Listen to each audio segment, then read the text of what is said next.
जय श्री कृष्ण दोस्तों।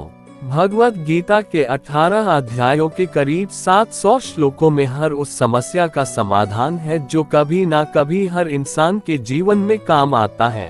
आज हम आपको इस वीडियो के माध्यम से गीता के कुछ चुनिंदा सूत्रों से रूबरू करवा रहे हैं जो मानव जीवन के हर प्रकार से बहुत उपयोगी और जरूरी है। आइए जानते हैं।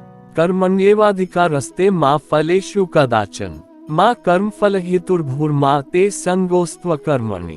अर्थात भगवान श्री कृष्ण अर्जुन से कहते हैं कि हे अर्जुन, कर्म करने में तेरा अधिकार है, उसके फलों के विषय में मत सोच, इसलिए तू कर्मों के फल का हेतु मत बन और कर्म न करने के विषय में भी तू आग्रह न कर। इसका अर्थ क्या है?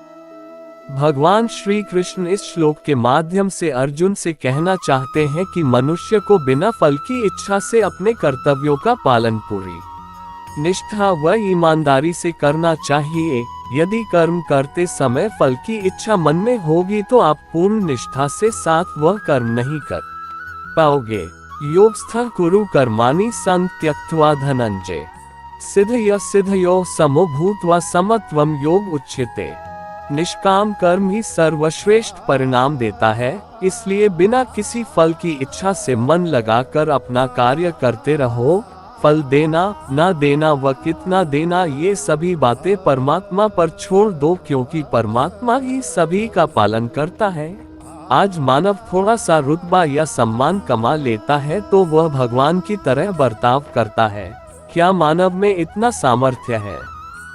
हे अर्जुन, कर्म न करने का आग्रह त्याग कर यश अपयश के विषय में संबुद्धि होकर योग युक्त होकर कर्म कर, क्योंकि समत्व को ही योग कहते हैं। यानी धर्म का अर्थ होता है कर्तव्य। धर्म के नाम पर हम अक्सर सिर्फ कर्मकांड, पूजा पाठ, तीर्थ मंदिरों तक सीमित रह जाते हैं। हमारे ग्रंथों ने कर्तव्य को ही धर्म कहा है।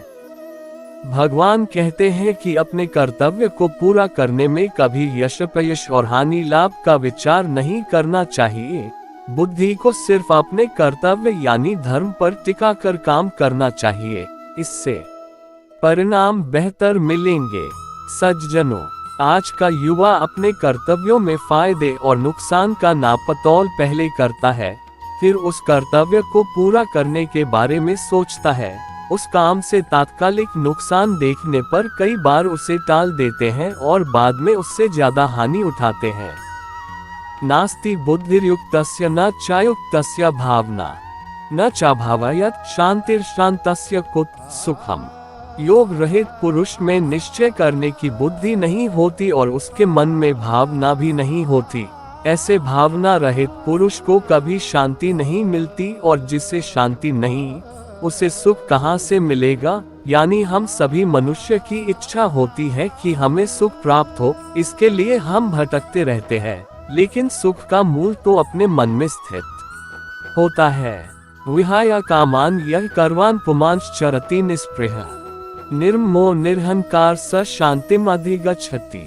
जिस मनुष्य का मन इंद्रियों यानी धन, वासना, भोग आदि में लिप्त है, उसके मन में भावना नहीं होती, और जिस मनुष्य के मन में भावना नहीं होती उसे किसी भी प्रकार का आत्मज्ञान नहीं होगा, और बिना आत्मज्ञान के शांति कैसे मिल सकती है?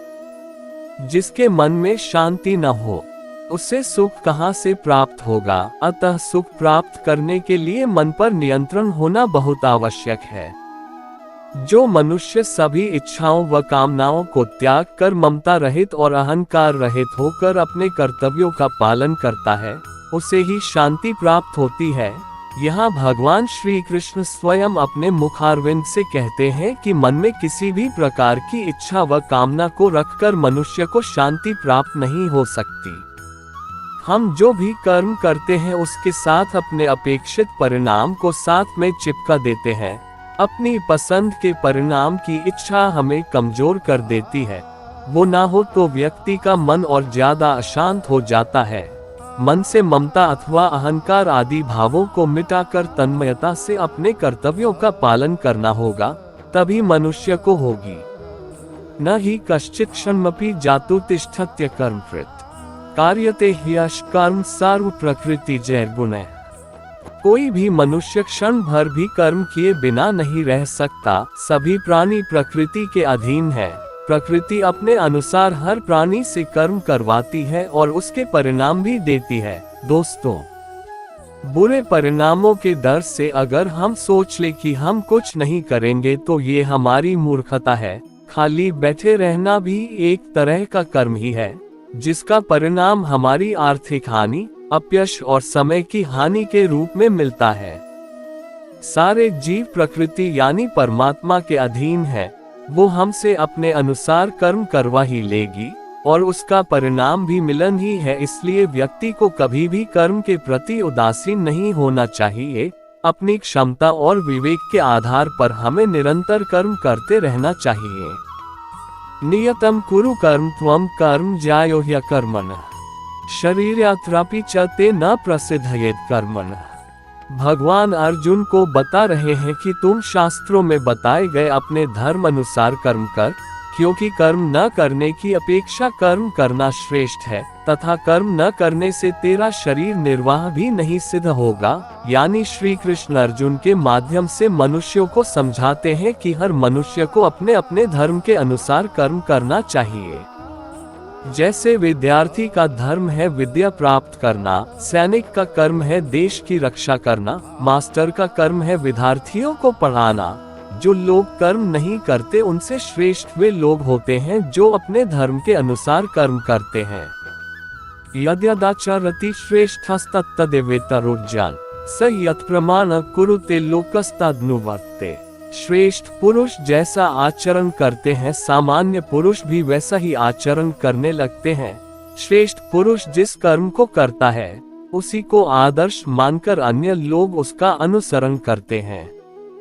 यहाँ भगवान श्री कृष्ण ने बताया है कि श्रेष्ठ पुरुष को सदैव अपने पद व गरिमा के अनुसार ही व्यवहार करना चाहिए, क्योंकि वह जिस प्रकार का व्यवहार करेगा सामान्य मनुष्य भी उसी की नकल करेंगे। जो कार्य श्रेष्ठ पुरुष करेगा सामान्य जन उसी को अपना आदर्श मानेंगे। उदाहरण के तौर पर अगर किसी संस्थान में उच्च अधिकारी पूरी मेहनत और निष्ठा से काम करते हैं तो वहां के दूसरे कर्मचारी भी वैसे ही काम करेंगे। लेकिन अगर उच्च अधिकारी काम को टालने लगेंगे तो कर्मचारी उनसे भी ज्यादा आलसी हो जाएंगे। इसलिए गीता हमें संदेश देती है कि सफल व्यक्ति को समाज में आदर्श प्रस्तुत करना चाहिए ताकि समाज में दूसरे लोग भी उनका अनुकरण करें। न बुद्धि भेदम जनेद ज्ञाना कर्म संगेनाम जोषेत सर्वकर्माणि विद्वान युक्त समाचरण। ज्ञानी पुरुष को चाहिए कि कर्मों में आसक्ति वाले अज्ञानियों की बुद्धि भी भ्रम अर्थात कर्मों में अश्रद्धा उत्पन्न न करे, किंतु स्वयं परमात्मा के स्वरूप में स्थित हुआ और सब कर्मों को अच्छी प्रकार करता हुआ उनसे भी वैसे ही कराए। इसका मतलब क्या सज्जनों, ये प्रतिस्पर्धा का दौर है। यहाँ हर कोई एक दूसरे से आगे निकलना चाहता है। ये यथा मां प्रपद्यन्ते तांस्तैव भजाम्यहम् मां वत्रमानुवर्तन्ते मनुष्य पार्थ सर्वशः। हे अर्जुन, जो मनुष्य मुझे जिस प्रकार भजता है यानी जिस इच्छा से मेरा स्मरण करता है उसी के अनुरूप मैं उसे फल प्रदान करता हूँ। सभी लोग सब प्रकार से मेरे ही मार्ग का अनुसरण करते हैं। दोस्तों, इस श्लोक के माध्यम से भगवान श्री कृष्ण बता रहे हैं कि संसार में जो मनुष्य जैसा व्यवहार दूसरों के प्रति करता है दूसरे भी उसी प्रकार का व्यवहार उसके साथ करते हैं। उदाहरण के तौर पर जो लोग भगवान का स्मरण मोक्ष प्राप्ति के लिए करते हैं उन्हें मोक्ष की प्राप्ति होती है। जो किसी अन्य इच्छा से प्रभु का स्मरण करते हैं उनकी वह इच्छाएं भी प्रभु कृपा से पूर्ण हो जाती है। कंस ने सदैव भगवान को मृत्यु के रूप में स्मरण किया, इसलिए भगवान ने उसे मृत्यु प्रदान की। हमें परमात्मा को वैसे ही याद करना चाहिए जिस रूप में हम उसे पाना चाहते हैं। वैसे तो भगवत गीता के प्रत्येक श्लोक में जीवन के अनमोल संदेश छुपे हैं और मेरी प्रतिज्ञा है कि संपूर्ण श्रीमद् भगवत गीता के माध्यम से प्रत्येक श्लोक का विस्तार से वर्णन कर आपको अध्यात्म से परिपूर्ण करूं। वीडियो पसंद आई तो लाइक और सब्सक्राइब जरूर करें। जय श्री कृष्ण।